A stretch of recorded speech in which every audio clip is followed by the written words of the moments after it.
Welcome into another edition of Pete's Pigskin Preview presented by Riverland Roofing. I'm Neil McCready. That is MPW digital football expert Pete DeWeese, who's been with us on this show. He's been with us on our post-game shows, which is not something he signed up for at the beginning of the season, but we have leaned on him as Ole Miss has gotten started with this season. The Rebels now 2-0, ranked 17th in the Associated Press Top 25.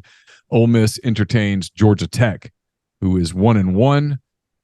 Coming off of a respectable showing and a loss to Louisville, and then they beat somebody last week. I don't know, one of those teams. They're 1-1. They'll head to Oxford this weekend. Ole Miss, of course, beat Georgia Tech 42-0 in Atlanta last season. I asked Lane Kiffin about that earlier in the week. He said, "Look, half the roster's new. I don't know that it matters." Of course, that was Jeff Collins a year ago. It's now Brent Key. So there are some differences. New quarterback Haynes King for Georgia Tech. So we're going to get to some thoughts about Georgia Tech and all of that in a minute. I will tell you that most of what Pete's going to do today is talk about Ole Miss, because that's what you guys want to know. What's going on with the Rebels? Ole Miss beats Tulane 37-20 last weekend in New Orleans, but the game was a little closer than the final score indicated. So we'll talk about all of those things and more. Again, we're brought to you by Riverland Roofing. Would you like some peace of mind knowing that your roof is taken care of? Whether you need an inspection, a new roof, or a maintenance program, Riverland Roofing has you covered, home or business. As a GAF Master Elite contractor, they can offer warranties that last a lifetime. Licensed and insured, Riverland services Mississippi and its surrounding states. So text them or call them today. Riverland Roofing, 662-644-4297. Mr. DeWeese, how are you, sir? Doing well. Good. All right. Well, I mean, we're going to dive right into it here in a minute, because I am curious. I was telling you before we got rolling, I don't know football the way you guys know football.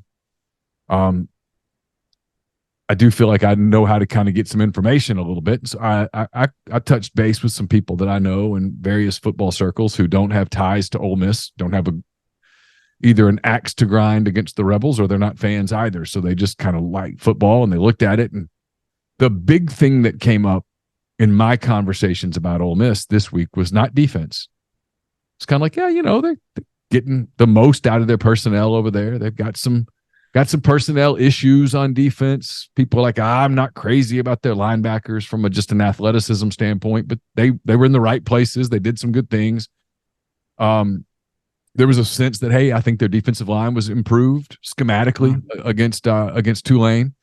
Again, don't have the freak defensive end, freak outside linebacker that just disrupts the hell out of the stuff, but they got a lot out of Isaac Ukwu and Cedric Johnson, and JJ Pegues had a good day. They're using him in an effective manner. Like some of the guys on the back end, some guys made some plays. DeAndre Prince had a good game. John Saunders Jr. had a good game. There were some things to work with there. Obviously, Caden Davis kicks the hell out of the ball. That's a weapon for them. Jackson Dart was terrific from the football people that I talked to, but it you know where I'm going here. It came down to, well, Trey Harris got hurt. Tulane had a really good scheme defensively. They were really well coached. We knew they would be there. Everybody is high on Willie Fritz as a coach and his staff. There was Ole Miss's offensive line, man, kind of, it's early. Don't want to write them off. There's 10 games left, but got questions. And I gather from what you've said to me before we got rolling that you do too. So that's one of the things that I think a lot of people are interested in, because look, and you know this, you've been around the SEC and watched it as a fan and as an analyst and all that stuff for a long time. If you can't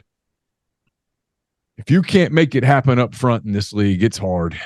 It's like trying to win baseball games without a pitching staff. It's hard. You can outslug some people here and there, and you can go outscore some people with your passing game. And Lane talked about this on Monday. You can throw it 65 times, and that's going to beat some people, but it's not beating the best people. No, not consistently in this league. So I'll just kind of hand it off to you. I'm curious to see where you go. Again, Ole Miss, Georgia Tech, 6:30 on Saturday. I'll say this. I'm speaking for me. Pete, you can tell me I'm dead wrong. Obviously, I think Ole Miss is going to beat Georgia Tech. The line's 19.5 points. I think the Rebels will win. I think Georgia Tech's better than they were a year ago. I think they'll present themselves better than they did a year ago in Atlanta. I still think Ole Miss wins the game. If we're talking about Georgia Tech on Monday morning on Alabama week, something went horribly wrong. And at that point, the problems are a lot worse than we thought they were. And it's not the team that we think it could be. And so Ole Miss plays by the time you look at this, Ole Miss plays Alabama in 9 days. That's your exam. It's the big exam. The professor told you at the beginning of the semester, the very first day when you walked in and he handed you the syllabus, he put a date, September 23rd, big ass exam. Yep. And it's coming. And so what's interesting to me in this game Saturday is to see, all right, have you studied enough to get to a place where over the course of the next week, you've got a chance to pass that exam? Because the exam's coming. It's called Alabama. And I know they lost to Texas, but it's still a big ass exam. And it's right there, September the 23rd. The professor told you it was coming, and here it is. And that's what I'm curious to see on Saturday. And I suspect you tend to agree with that sentiment. Yeah, I do. I will say this. I have a lot of respect for Brent Key. I've known Brent. I've called Brent a friend for several years now. And a guy that as a coach, I mean, he's been somebody for several years that from when he first started recruiting guys that played for me when he was at Central Florida, still as an assistant. We're talking 2011 probably.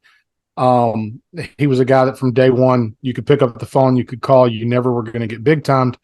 And he's a phenomenal recruiter. And because of that, because his same openness to me is the same way that parents and recruits and people in the business see him. And he's had a good career, and he, like Lane, spent some time under Saban and learned a lot of good things from Nick. And when he took over this program last year in the middle of the season, you started to see an uptick in how they performed in a lot of different ways. He had a chance to overhaul the roster. So you're dead on. I think you're going to see a better product. I think bringing Buster in to call the offense and some of the staff changes that he made, even from a support staff standpoint, some guys that I've known for quite a while that are now on staff there. They are going to be a well-coached team. They're going to play hard. It will be a good game for Ole Miss. Now, Ole Miss is going to have to play better to get the result that they want, and that's not a threat of a loss or a prediction of a loss or anything, because I do think Ole Miss ultimately has the better roster. But there's some human. I've got technically 3 kids that have played for me at some point in their career on the roster at Tech right now. I've got a freshman offensive lineman. Number 2, Dylan Leonard, is one of their tight ends. He's one of the leaders in their program. His older brother was in my position for 3 years, and Dylan was a young player on that team on the other side of the ball. And so, I've got ties to that program. And like I said, I have a ton of respect for what they do. But from a roster standpoint, if Ole Miss can play better up front in particular, there's lots of reason to think that they'll see good success. I mean, statistically, and you look at that Louisville game, Georgia Tech, there's nothing they did that blows you away defensively. They've been very good at the quarterback position. They're completing, I think, like 65% of their passes. They're moving the ball. They've not been great running the ball right now. And so they're going to present different problems than what Tulane did. But watching what I've watched of the Georgia Tech defense, having watched now the Tulane Ole Miss game, they're going to do some very similar things in how they try to attack Ole Miss. Now, the reality is what Tulane did to attack Ole Miss is not that drastically different than things that Ole Miss has seen before. And I think I talked about this in the post game on Saturdays. Lane mentioned it on the field in game in an interview that they were playing similar to how Vanderbilt had played Ole Miss the year prior. And essentially they just made a decision that we're going to populate the box, and we're going to force you to try to throw it outside.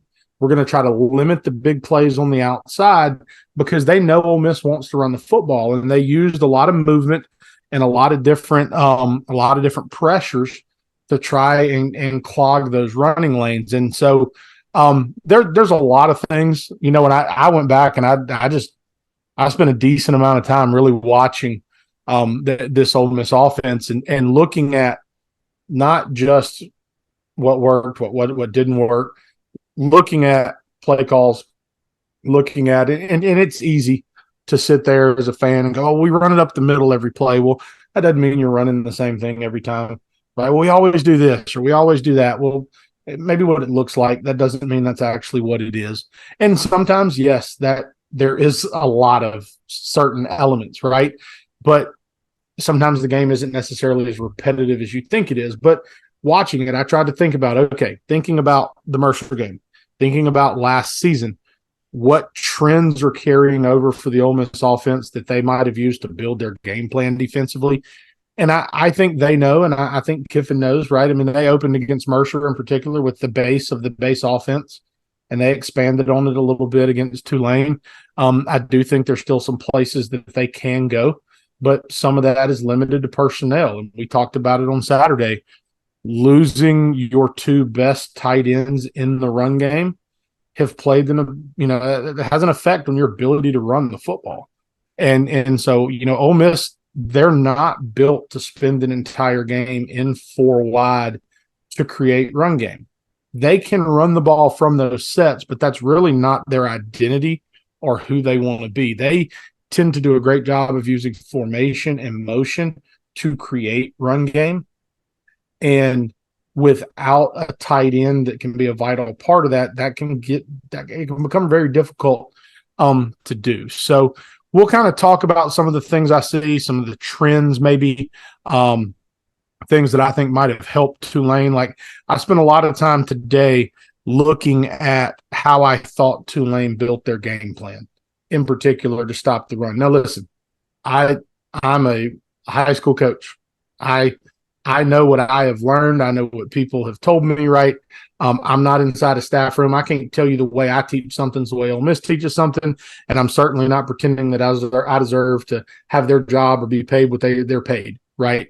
But there's some kind of basic tenets of football and defensive football that you can kind of start to get a feel on, and we'll talk about some of those things kind of as we go through the film, and I will do my best for people that are listening in podcast form. But obviously there's a lot to be gained from the visual here as well. So we'll try to kind of map through it. So one thing, call it coincidence, call it whatever. Ole Miss started off the Mercer game running what is essentially known as a boundary flood concept.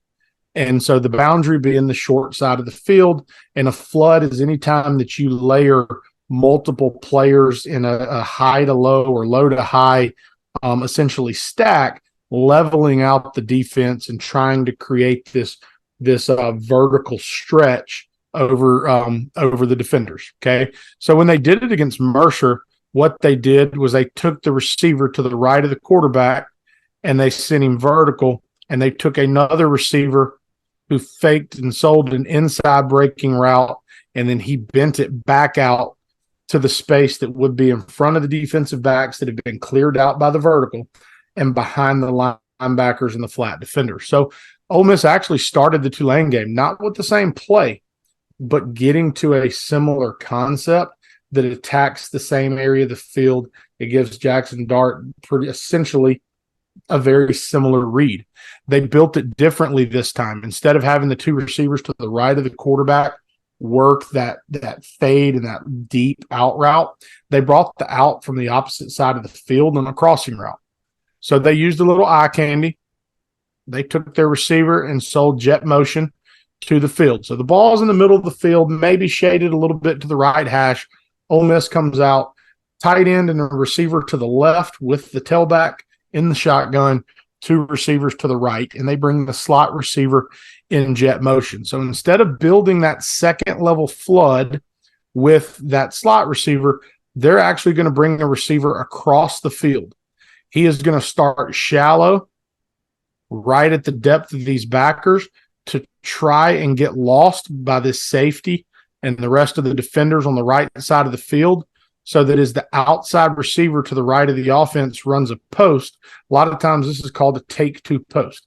His job is to run right at this corner, get to the post, and try to draw two defenders, in this case, the safety and the corner. As that happens, Ole Miss is going to sneak the running back into the flat to the right, and the receiver that's coming from the left across the formation is now going to climb, and he's going to work into that void that's now been created. So you use the motion for eye candy, you play action, you've got 7 guys in theory in protection with the tailback having the ability to check out, and they're going to build this climb route coming from the other side of the formation. So you can see the route starts shallow, it starts to climb. Now, it's a great ball. You probably would like to see it thrown slightly more to the sideline so that the corner is not a factor as he falls off of the post route. He's able to see it and fall off late. It's a good ball, a good catch, but it had a chance to be a really devastating blow. I don't think this is the play where the injury happened. I think it is. I think it is the injury play. Do you think it is? Yeah, he came back. I'm almost positive that this is the play that he got hurt on, Pete. So I wondered if it was the play. I watched him after, even on the touchdown catch later. There's almost a little bit of a limp there, but he's running. It's kind of hard to tell. But, here in a perfect world, you probably like that ball to be a little bit more to the sideline. He led him a little bit up the field. The corner falls off late. That's not something Dart's going to see at the time that he releases that pass. But, Ole Miss starts the game with an explosive play on a boundary flood concept, very, very similar to what they did against Mercer. Okay. They come out, second play of the game. They're going to come out now in a 4-wide set. So you've got 2 receivers to the top, 2 receivers to the bottom. You've got Judkins to the right of the quarterback here. Okay. And they are going to run essentially a vertical read concept with their outside receivers. So both outside receivers are going to push vertical. And if they get to 8 to 10 yards and they are inside, they've collapsed the cushion of the corner, or if that corner is beat, they're going to stay over the top and continue vertical. So Ole Miss is looking to make a statement early. They're being aggressive out the gate with their play calls. Both corners have opened their hips into a bail technique. So the Jackson Dart's reading the cornerback just like the wide receiver is. So both of those receivers are going to stick their foot in the ground, and they're going to come back down the ladder, and it essentially turns into a curl or a comeback. So Dart's reading the corner on the field side, the top of the screen, right? So pre-snap, they've got the same concept on both sides, okay? If I were going to place money here, right, he's looking for leverage. That inside route is nothing. Its job is to hold the safety and try to hold those linebackers as much as it can. He is isolating his outside receiver. So pre-snap before this play starts, okay, I don't know if my outside receiver is going to be able to remain vertical or if he's going to hit his depth marker and have to come back down the stem. To the right side, to the boundary, the short side of the field, you have an outside linebacker that if he expands can easily get underneath that window. To the field, to the wide side, that's a lot farther for that guy to go. So from a quarterback perspective, when he's looking, where's my grass? Where do I think my throw is going to be? It is easier for him to look at the alignment of those overhang defenders and see that, okay, it's going to be really hard for that guy to get out underneath my outside route. Okay, so he chooses to work the wide side of the field right here. Okay, eyes are on it. That receiver gets to his landmark right there. The corner is turned. He's starting to get over the top. He's worried about getting beat. Dart sticks his foot in the ground, gets the ball out. It's great timing for a long throw. I mean, this throw goes from the right hash all the way outside the numbers to the left of the field, but the timing is there. The receiver is able to come back, make a catch, and actually turn and get upfield for some additional yardage. So it's a really big time throw in rhythm with the receiver. Receivers on the same page as the quarterback, and Ole Miss is now off and rolling 2 plays into it. Okay, they're going to come out and they're going to continue to be aggressive. And Tulane's trying to get their feel defensively at this point too. Ole Miss gets into their tempo right here. Okay, there's a substitution. The official comes, slows down the offense, controls the tempo, so the defense has a chance to substitute. So Ole Miss is going to come out now, okay, and they're actually going to run one of their RPOs. And this is the same RPO that they scored on a week prior to the same player. The only difference is the ball was in a different spot on the field, and 9 was lined up to the left and not to the right, but everything else plays out the same. Okay. They're going to work one of their zone RPOs. Here, they're going to bring the tight end, or the sniffer is going to come around, and he's going to go and ISO the backer. And what Dart is trying to determine here is, do I have a advantageous run box, or do I need to throw the football? They're going to show something in the flat by the slot receiver to the right of the quarterback to try and draw the flat defender. And they're going to push the outside receiver on a glance route, which is just a deeper version of a slant.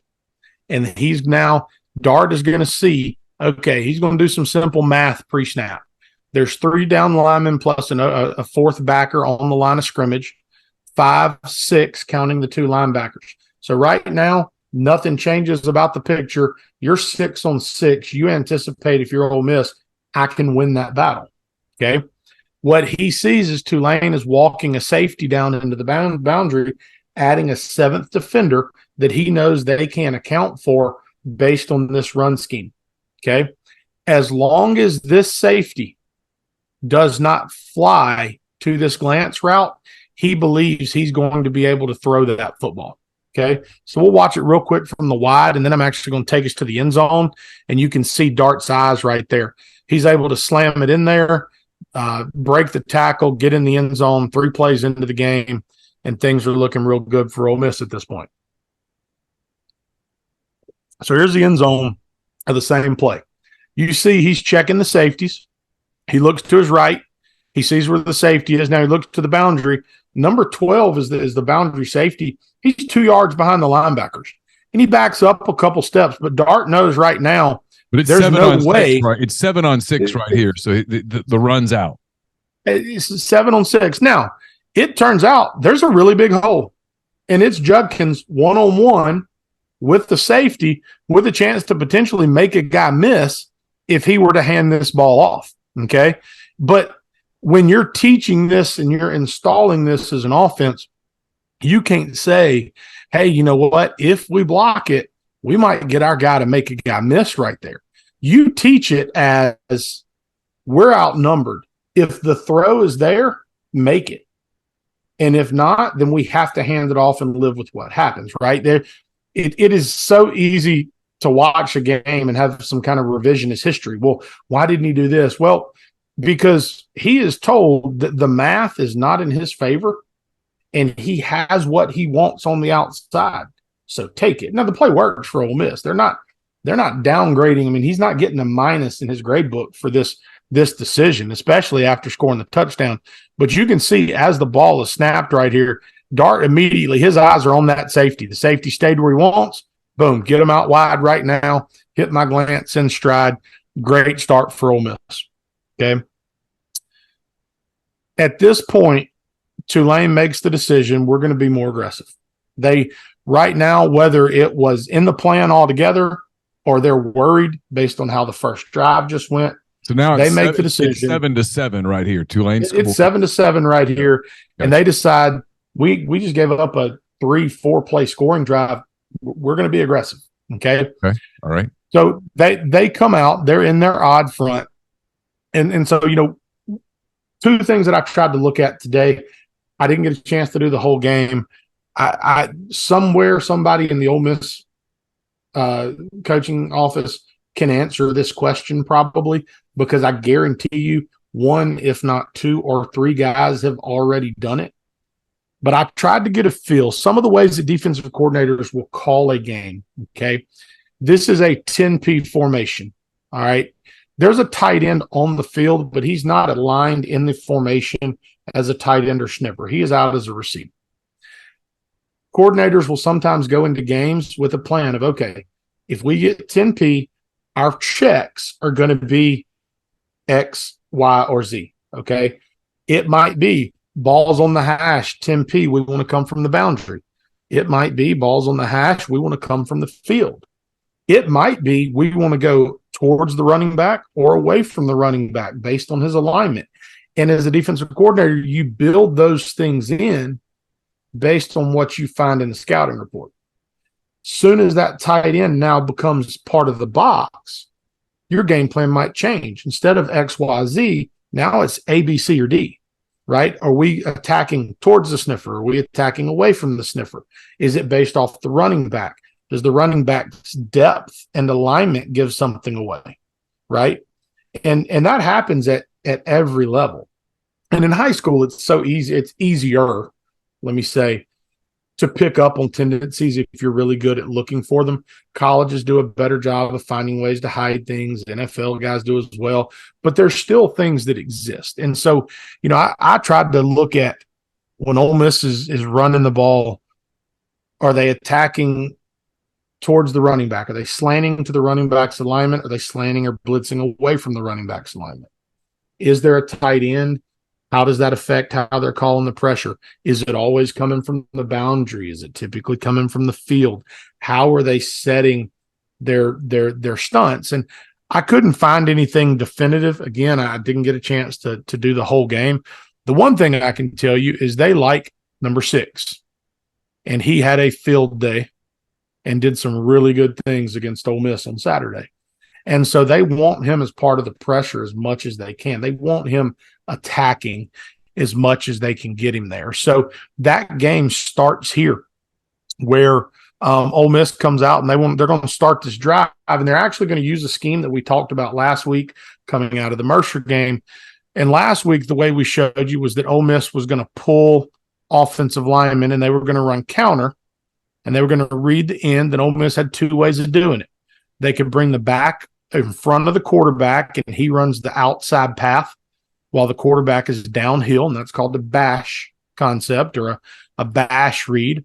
Or they could block it the same way and they could put the tailback on the opposite side, and he can run toss and he's still the wide player and the quarterback is still the downhill player. Or the third way to do it with the running back would be to let the running back be the downhill player, let the quarterback read it like you would his own read, and he becomes the outside player. So here Ole Miss adds a different element, and they do it by bringing a receiver in motion. So they're going to block that same counter screen to the right, Ole Miss's right, and they're going to hand the jet sweep. They're going to toss the jet sweep so it goes down as a passing play, not a run, okay, out. They're going to build the wall with 2 receivers out on the perimeter, and then they're going to lead with the tailback, okay? It counts as a passing play. It's essentially a run scheme. You're counting, you're building it out like a run play, but because the quarterback tosses the ball instead of handing the ball, it technically goes down as passing stats right here, okay? But it's really one of Ole Miss's better run plays essentially of the day. They come out, first play of a drive, and they pop 11-yard gain on an easy run concept. It's probably it may be 100% I'm going to give it. It may be a pre-snap yes, no for the quarterback. Hey, yes, I've got numbers. No, I don't have numbers, right? There's a lot of different ways that offenses can handle it. But you can see even from the end zone copy, okay, that Tulane is going to start moving and slanting their defensive line quite a bit, okay? And they're not going to be shy about it for the rest of the game. So as we push forward to the next play, okay, let me move here. All right, very next play, same drive, second drive of the ball game, okay? And what you're going to see here is Ole Miss is going to run again one of the run schemes that we highlighted last week, but they're going to do it differently than they did last week. And I'm going to go ahead and skip to the end zone copy. Last week, we watched them run this out of 4 wide, okay? And here, they're going to run it with a tight end. So you've got the tight end to the right in a slot or wing position by the right tackle. Okay, the tailback is on the left. Heath at tight end, yeah. Yeah. So what they're going to do is based on the alignment of the defense here, they are going to try and pull one of these backside players, in this case the tackle, and he's going to be pulling for the linebacker. And there's going to be an RPO read on the outside. Now, pre-snap here, okay, he's looking at his box. He technically has 6 guys to block 6 guys, and he doesn't feel like the defender that's all the way out here wide to the left is going to be an issue in the run scheme based on where the run is designed to go.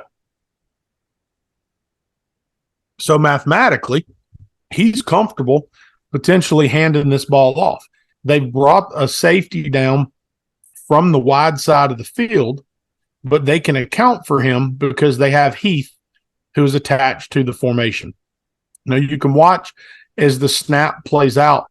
They're going to start working stunts right now, and they're actually going to rotate their coverage and add another safety to the box. So they started with essentially 6 in the box. They're adding a 7th and sometimes an 8th defender post snap, and they're using movement to get it.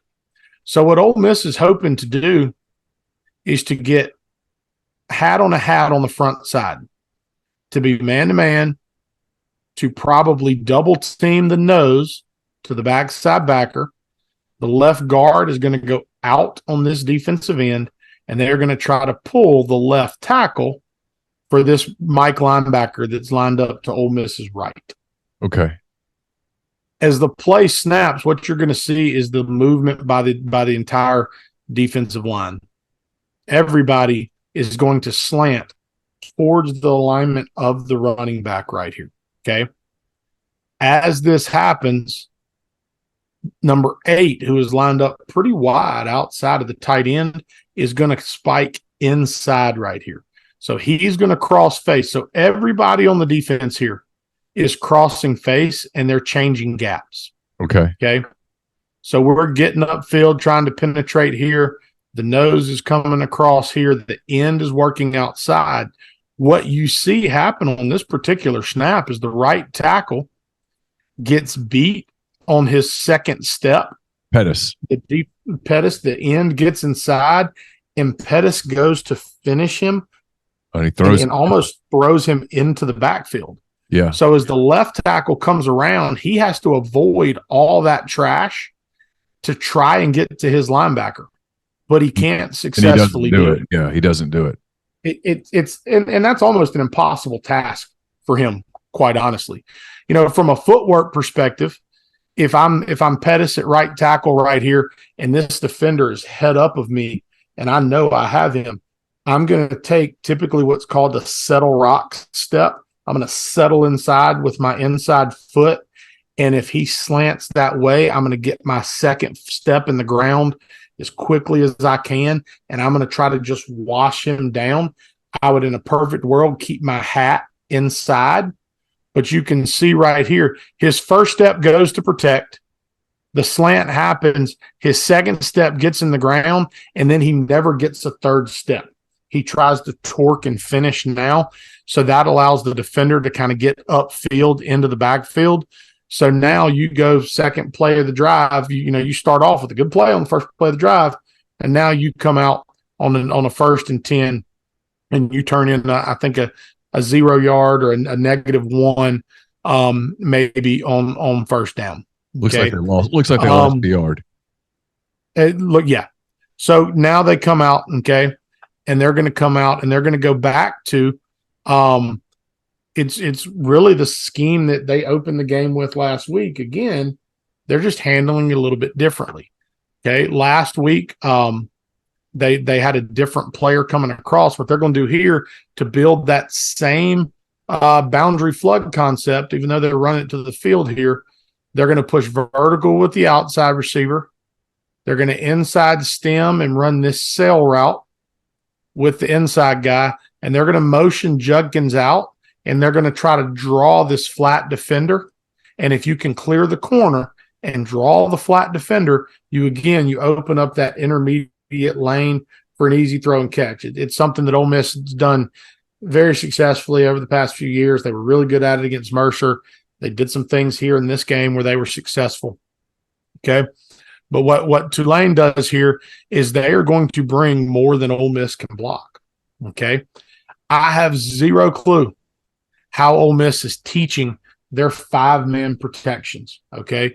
When you release the running back and there's no tight end involved, and you're in a 5-0 or a 5-out protection, a scat protection, as some people call it, everybody's rules are going to be different. Okay. There are teams that they are going to work half man, half slide. So the left side or the right side of the line might be a gap based protection, while the other side is a man based protection.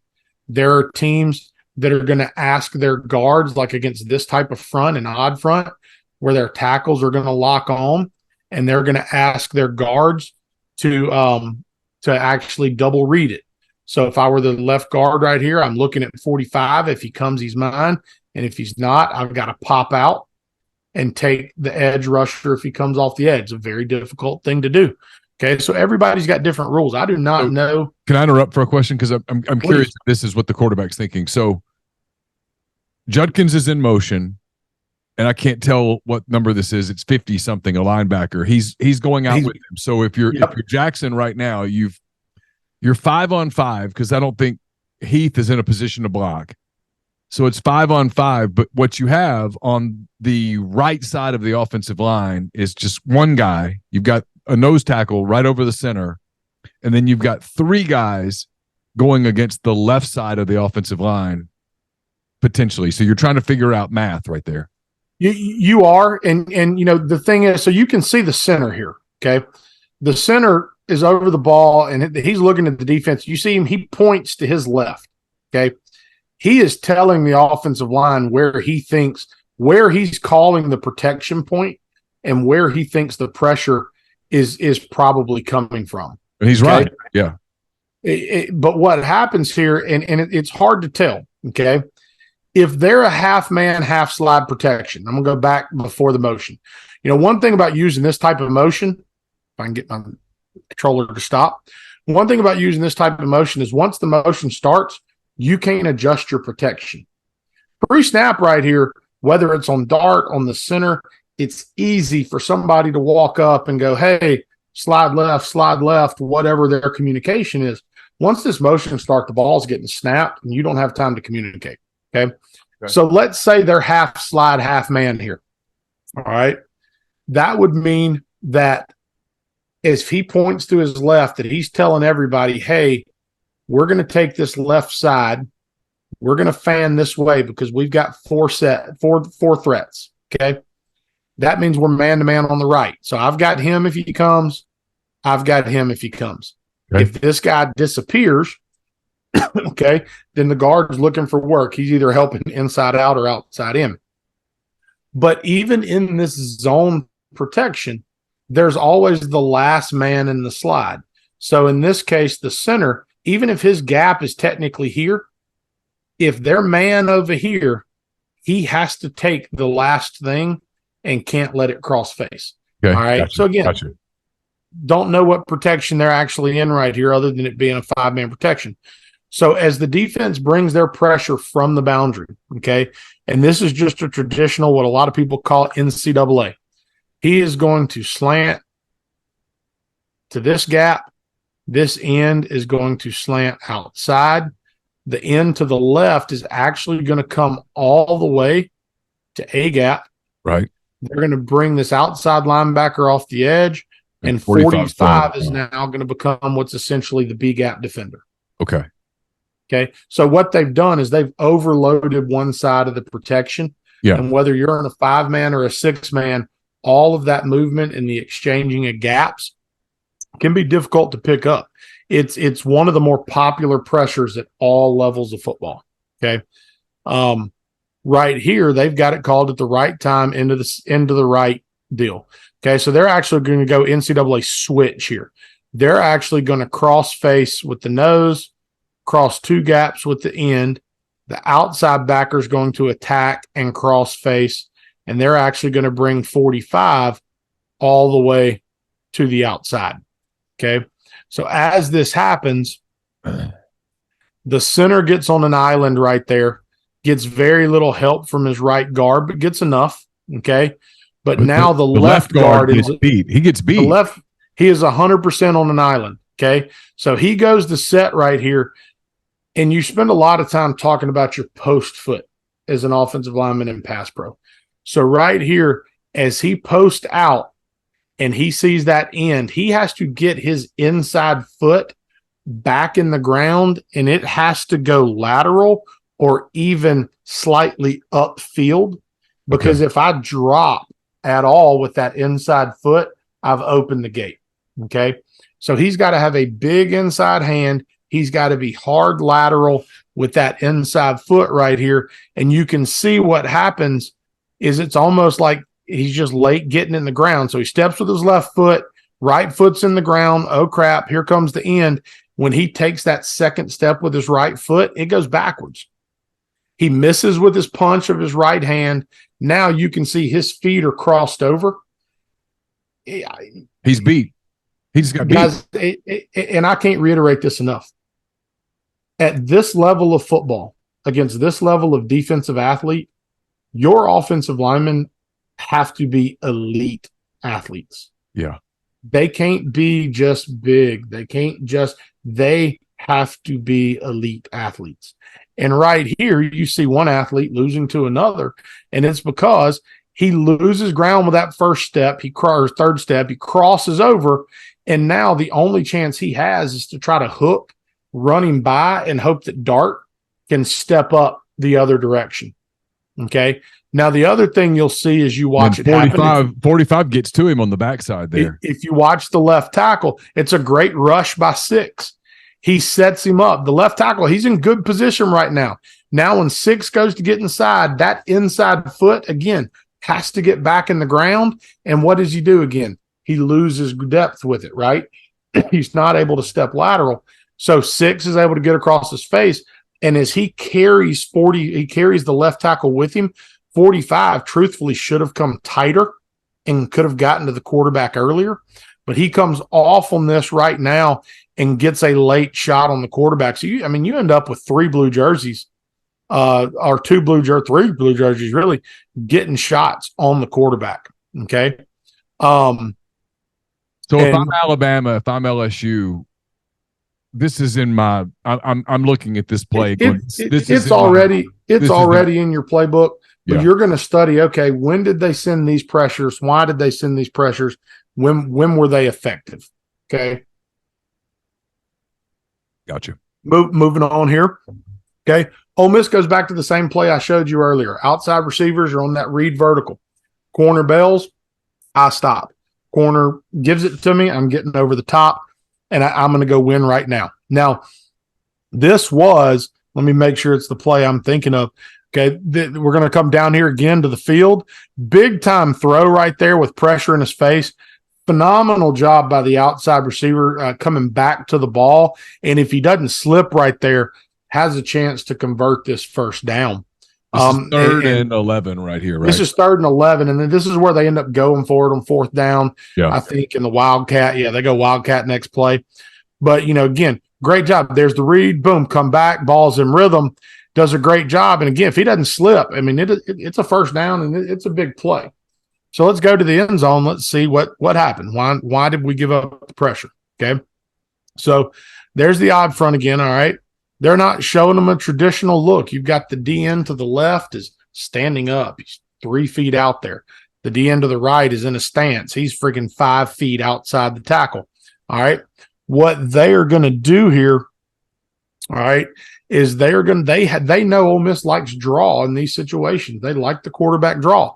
So they are going to leave linebackers in the box for the draw. And they're going to put that linebacker on what you call a dog. Okay. If the tailback steps up and becomes part of the protection and engages, I'm man-to-man on this tailback.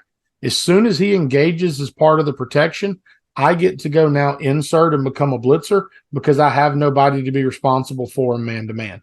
So it allows me as a defense to add an extra guy to my rush. Okay. It's almost like spying the tailback, and late he can become a blitzer. Okay. So here they're bringing a similar blitz. All right. Where they're bringing 45 back around the outside again. Okay. What happens here is the center takes the nose. He takes the nose, but you can see his protection rules. The center seems to think that these 2 guys are working for these 2 defenders. The left guard, you can see his eyes, clearly thinks that these 2 are working for these 2. Okay. So what happens right here As the nose goes, the center takes him. You can see the guard's got eyes here on the outside to the left, but the center is keying this backer to the right. Well, based on what I can tell, it looks like that's who the running back is responsible for. Okay. I don't know why my drawings are all funky tonight. Yeah. But as that backer goes to blitz now, the center comes off to take the guy the back is already declared. And now the nose is scot-free to get a shot on the quarterback. So, I mean, this is just a plain communication bust up front. Because this is Caleb Warren lets 0 go to block 99, even though Quinshawn has stepped up to block 99, and then the left guard McGee, I think he's blocking the right side of the rush, and it lets 0 kind of get a free shot on Dart. Correct. So they end up turning one of them. You know, you never want to turn the nose loose. It's the guy closest to the quarterback, right? And they turn him loose right there just on a pure protection bust, just not understanding alignment or assignment. And look, what I can't tell you is that a look they prepared for? Is that something they had seen? I don't know. You know, maybe, you know, who knows where the breakdown came, whether it was in preparation or whether it was in just in communication. Okay. So right here, Ole Miss gets in the pistol. Okay. They did. They went forward on the Wildcat on first down. I'll be honest with you. Kenshawn Juggins has great vision. He missed the cut on that play. Could have been a little bit better play potentially. But that it wasn't worth watching for the purpose of what I wanted to talk about. So here, okay, you can look right here. We're 1st and 10 now. There are 5 guys at the line of scrimmage. There's 1 linebacker in the box. There's a defender that's Ole Miss is in a bunch formation to the left, and the bunch formation is tight and close to the tackle box. Okay, there's a defender over that. There's a corner outside as well as a safety on top. So they're showing 3 over 3 over the bunch. Okay, hard set to RPO from unless you have something going in the flat or something right now. And that's not what Ole Miss is going to do. So I'm going to jump to the end zone copy right here. Okay. So right now, Ole Miss is running what's essentially a zone scheme. Okay. And it's whether there's an online article that I'm sure Siski can probably fill you in on this, but there's arguments about inside zone and duo and how different are the two run schemes, right? And I don't know if Ole Miss teaches this as a duo or as a zone scheme, and there is nuance in the difference between the two, but they can essentially get you the same result, okay?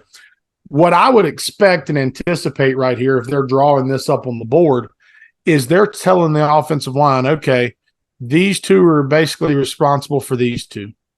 We're going to put these 2 guys here working the nose up to this single stack backer, and we're going to turn loose the wide guy, and we are going to now combo up on this end. Now, for some reason, and again, I don't know how they're teaching it as a man scheme, as a zone scheme, because all that stuff matters, okay? But they decide here that the left tackle is going to take the end by himself, and Trigg is going to turn out to this outside rush defender. The play is designed to hit downhill. So if you want to leave somebody free, you want it to be that outside defender. Okay.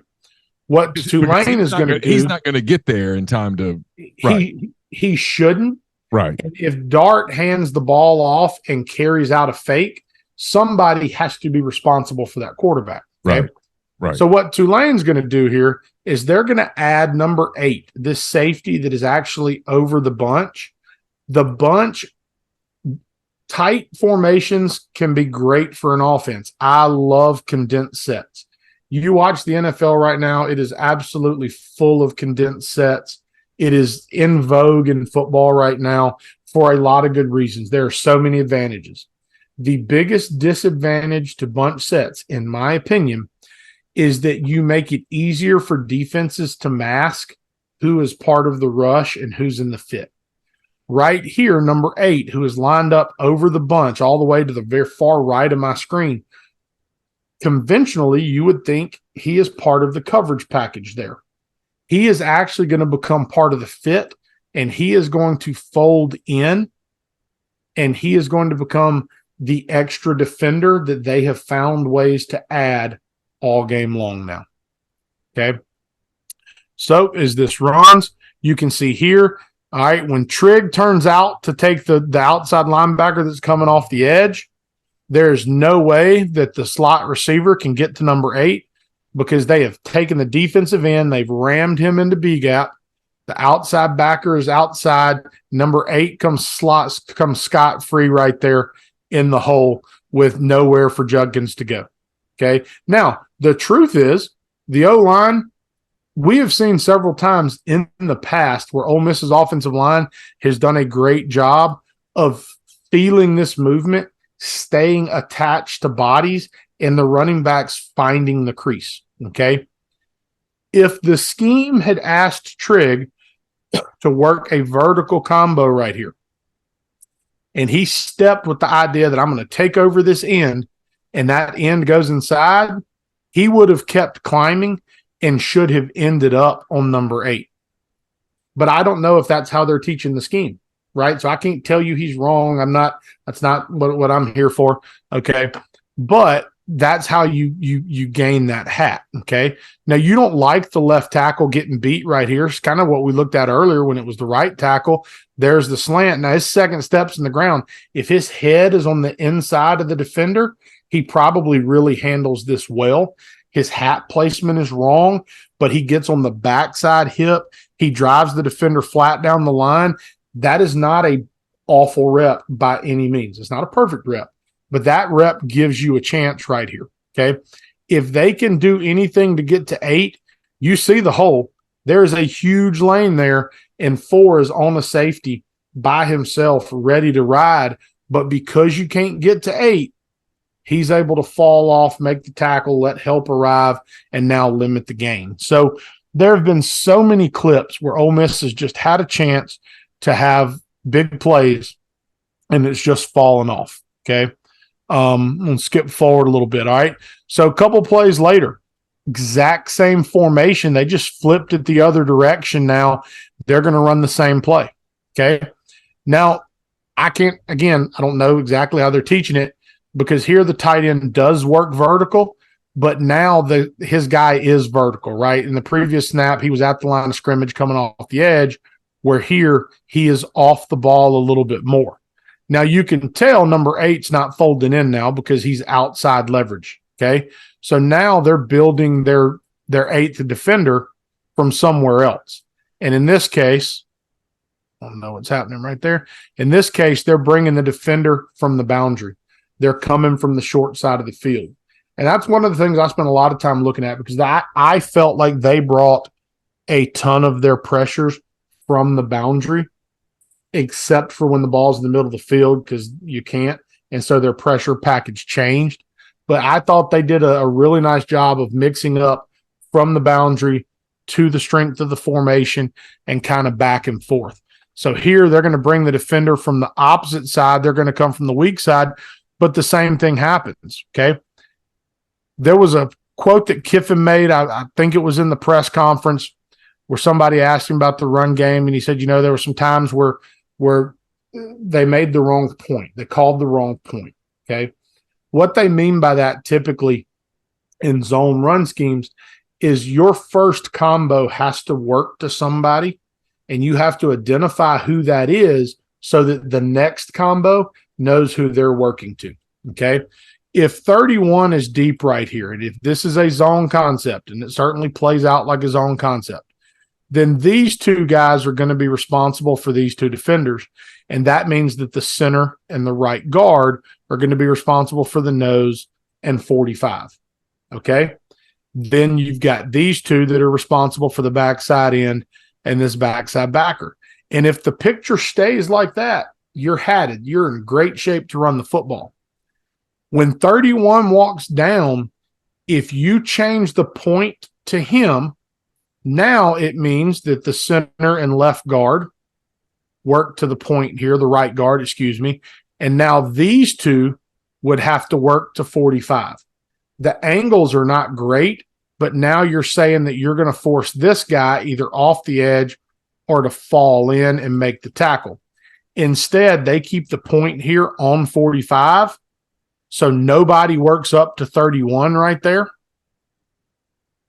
And there he is falling in again, just uncontested to make the play. So this is another example from a communication standpoint where their communication seems to fail them and how they're trying to sort this out. How much of that is communication and how much of that is in credit to the other side? This is really, it's both. Really good coaching and schematics from Tulane. Well, it's both, because here's the other layer of it, right? You add the safety late and you hope they don't change the point. They don't. The other thing they do, they take this end and rifle him out and they fold him back inside. So if it is zone, you really occupy their attention that way. You occupy, but here's the thing, right? If this guard now works up to 31 and he locks on him, when I fold inside, I'm still free, right? There's a lot of advantages to working that twist the way that they worked it. If Ole Miss was running a zone where they were zoning to the right and bringing the tight end all the way back across, that tight end would end up kicking the end. The tackle would probably end up picking 31, and the ball would cut right to this guy who's twisting back inside. If Ole Miss was running one of their gap schemes, if they were running counter, right, you continually they're doing a lot of, it's nothing crazy. It's just smart, and their kids are doing a great job of it, of kind of getting themselves to the fit right there. And just, again, it leaves you kind of with an unblocked hat. There's a couple more that I'd like to show. I really don't have a ton of time. I'm going to show you this one though. Okay. This one, Dart doesn't have a ton of misses. And protection wasn't always his friend. I thought this was a really good play call. At the time, it attacked exactly what they were doing right here. So they're working what's a shallow concept, okay? But they're doing it from a condensed set. So they're going to take these two inside guys and they're going to clear things out. Some type of a vertical, post, corner, whatever. Outside receiver to the left is going to run a dig route. Underneath, the outside receiver to the right is going to run a shallow route coming back across the formation. The tailback is in protection. He's going to check and release out, okay? So if for some reason you get a too high safety structure and the middle of the field opens, there's probably going to be a route to expose it, okay? If you get man-to-man, though, you've created a hard situation for somebody to chase this shallow route. They rotate here late into a different coverage, and they get exactly what they want. Dart is reading this linebacker. If this linebacker gets depth, which is what he's doing, he's looking for this dig, then the ball should come right underneath here to the shallow. If that guy drives the shallow, it should open up this dig window. What I think Dart's holding on to here, okay, is he's looking at this seam route, because as he sees the rotation, that seam route is open, but it's not going to be a 40-yard throw downfield. It's going to be a rocket before the corner can squeeze it and before the free safety can work to it as the coverage rotates, okay? So here you can see his eyes. He's looking, it looks like, at that seam. The seam's not expecting the ball. So now he's working, okay, where's my dig? And he just ends up feeling that late pressure and taking the sack right there. But you can see, call it a hot route. In our offense, we call it a danger route. We tell our quarterbacks, feel danger, throw danger, right? Know where I feel danger. Where's my danger route? Get it out right now. His danger route in this scenario is one, right? It's that shallow right there coming right across the field. Oh, and if he hits it wide open with a long way to run and convert this chain for a first down. I know we're running out of time, but where does the protection break down? Because in fairness to Jackson, right, it's one thing to go, oh, in hindsight, looking at the film, one's wide open, but he's 94 is on him. So I didn't even notice live the wide open receiver. I noticed what the D-line did, and they showed the replay of it. Okay. This is a very, very well executed. Now, the left side of Ole Miss's offensive line, the right side of Tulane's D-line, poorly executed stunt. The other side, the right side of the Ole Miss offense, left side of the Tulane defense, perfectly executed stunt. Okay. There is an art and nuance to running these D-line stunts, and when you can execute them properly, it can pay off. Okay. What you essentially get right here, if you watch the defensive tackle to the right of the offense, the left of my screen, and the defensive end, they're essentially fixing to run pick and roll. We're Karl Malone, John Stockton right here. Okay. All right. All right. So this would be called a Tex stunt. So this is 94. 94 is the tackle. 6 is the end. Yep. So a Tex stunt, it's a cross between the tackle and the end where the tackle goes first. Okay. So the tackle is going to work out, and he is aiming at the hip of the offensive tackle, and he is trying to set a pick on that player. Okay. The D end is going to start up field, and when he sees his tackle come to set the pick, he's going to fold inside and try to get all the way to A gap. If the guard stays on the defensive tackle, A gap is opened up for the end. But this is where it becomes pick and roll. Right here, what you're going to see, and as I run this clip, is the guard. Great job. He protects his inside with his first step. He has to do it versus this alignment. Boom, protect my inside, second foot in the ground. Now, hands are on. I'm trying to run him wide, okay? Now, there's the pick, okay?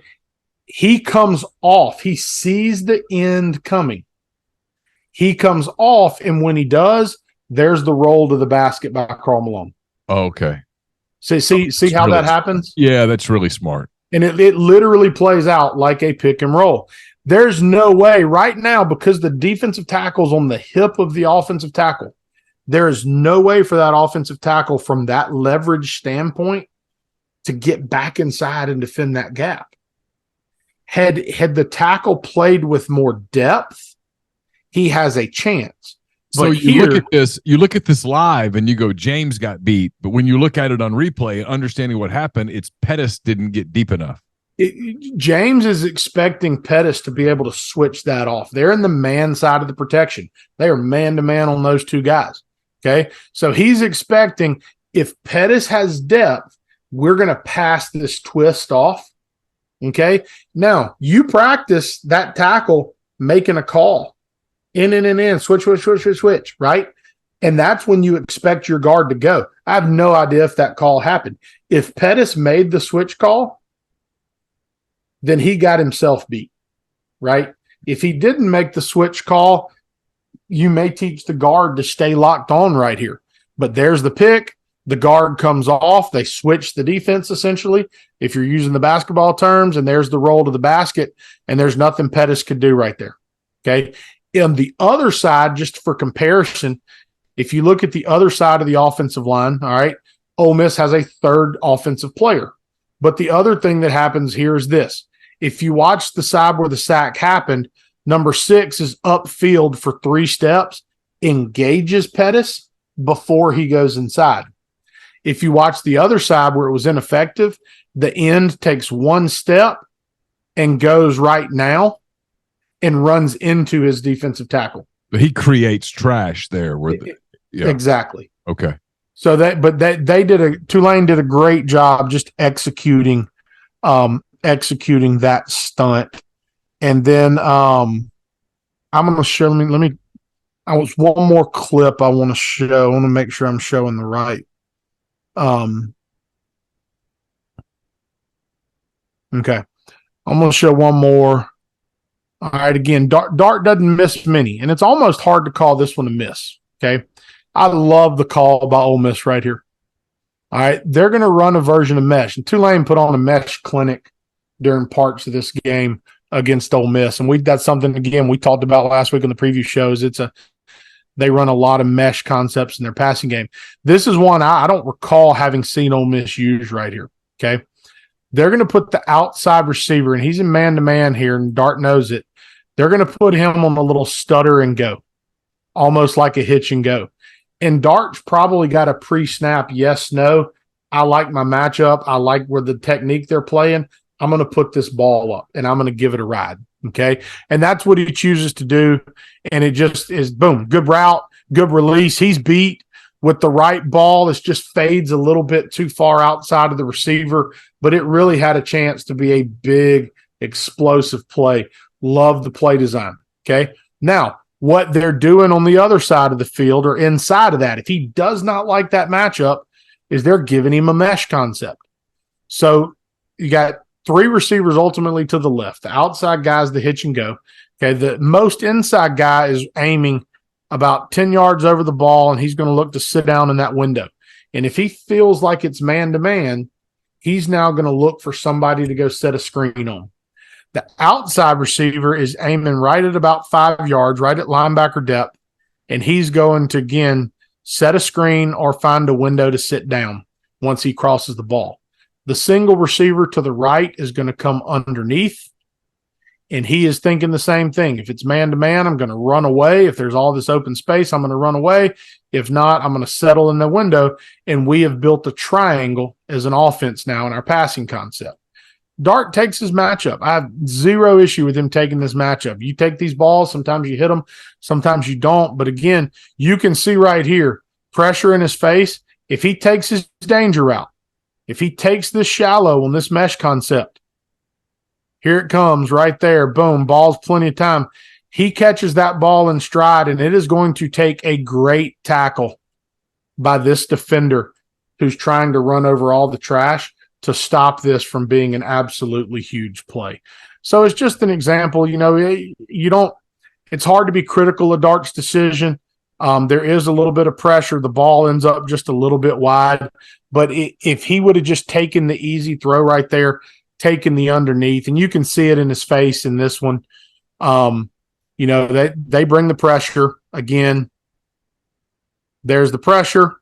All right, and they're bringing more than Ole Miss can block. Look, Ole Miss is protect him right here with 6, okay?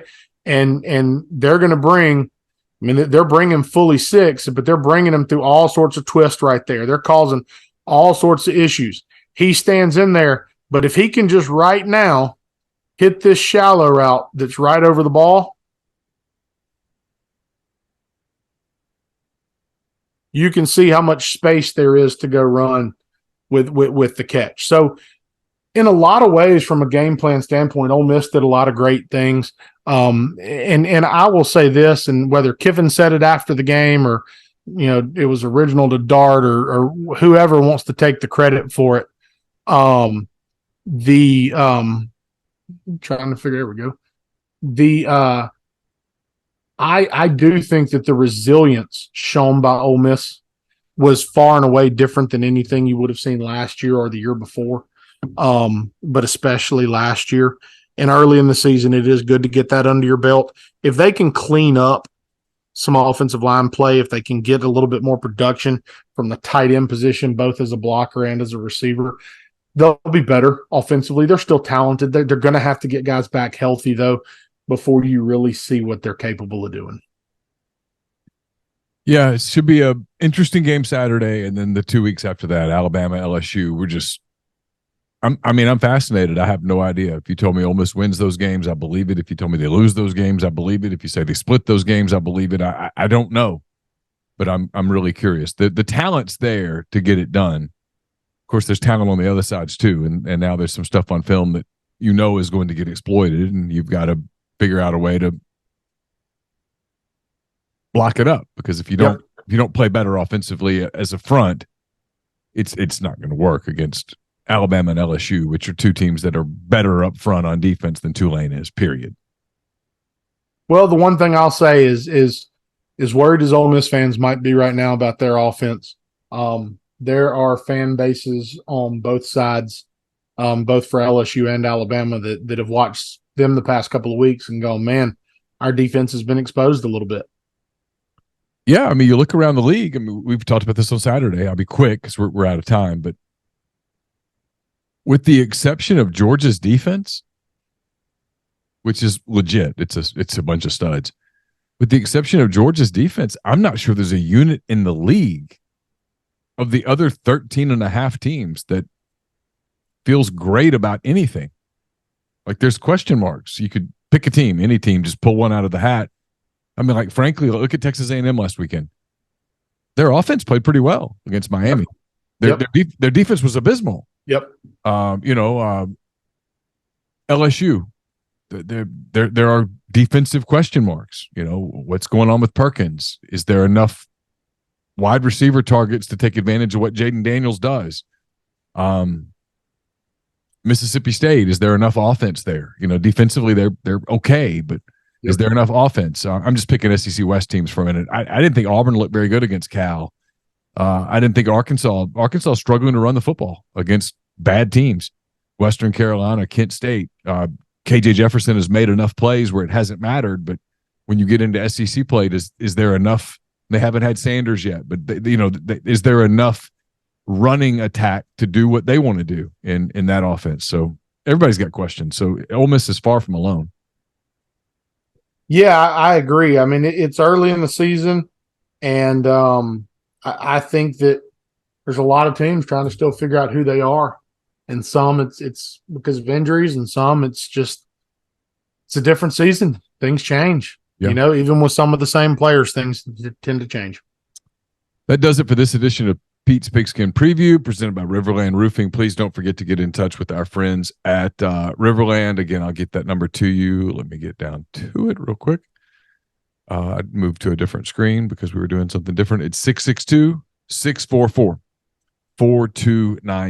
at Riverland Roofing. We'll be back this time next week. We'll probably turn a lot of our attention to Alabama. The Crimson Tide plays South Florida on Saturday at 2:30. That game's on ABC.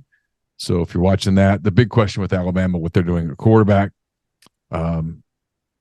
we'll see what happens on Saturday. And then Ole Miss and Alabama next Saturday, 2:30, CBS in Tuscaloosa. We'll talk a lot about that on the next edition of Pete's Pigskin Preview. For Pete Deweese, I'm Neil McCready. Until next time, take care.